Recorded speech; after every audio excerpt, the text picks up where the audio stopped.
मी श्री सोमनाथ विश्राम शिंदे, राहणार खडूस, तालुका म्हैसरज, जिल्हा सोलापूर. मी पेरूच्या बागेसाठी SP स्पेशल वापरलं आणि ते प्रोडक्ट वापरताना सुरुवातीला साहेबांनी मला एक सांगितलं की तुम्ही वापरून तरी पहा. माझा काही विश्वास बसत नव्हता, पण तरी पण मी थोडं त्यांचं ऐकलं म्हणलं एक तरी पुढे सोडून बघा. एकरी एक साधारण पुढे सोडायची.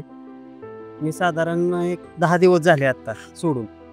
तर झाडाचे ते सोडल्यापासून मी मुळी स्वतः उकरून पाहिली, तर साधारण 1-1.5 इंचापर्यंत आता पांढरी मुळी सुटलेली आहे आणि झाडाची ग्रोथ जी आहे ते साधारण 4 ते 5 पानं, 5-6 पानं चांगली फुटलेली आहेत. म्हणजे त्याचा रिझल्ट एवढा चांगला वाटला मला.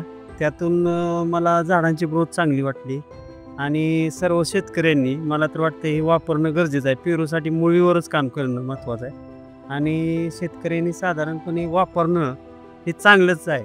कारण मला तर स्वतःला चांगला अनुभव आला. साधारण साहेबांवर पण माझा विश्वास बसत नव्हता, पण मी स्वतः आधी वापरून पाहिलं. त्यानंतर वाटलं की साहेबांनी मी फोन करून बोलवून घेतले साधारण आणि म्हणले मुळी बघा. मुळी चेक केलेली आहे आता सध्या, तर साधारण 1 ते 1.5 इंचापर्यंत मुळी पांढरी ग्रोथ सुटलेले आहेत आणि शेंडा पण चांगला चालायला लागला आहे. झाडांची चांगली शेंड्याची तेजदारपणा आलेला आहे.